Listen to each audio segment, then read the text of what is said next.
Testing the honey I bought from the grocery if it's Tapos, pure. ito muna yung nabili sa grocery. Nalagay natin dito. Galing tong ref. Malamig siya. Yan. Uy. Saka lalagyan ng malamig na tubig.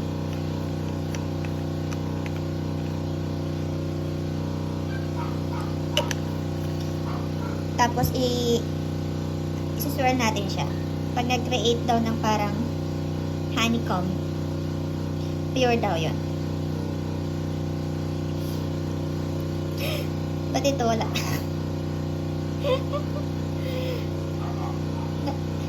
Oh my gosh.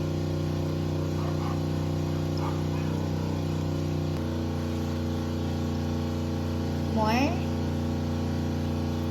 Ooh. Ayun. Oh, para siyang honeycomb. Oh, pure to. Amazing. Approve.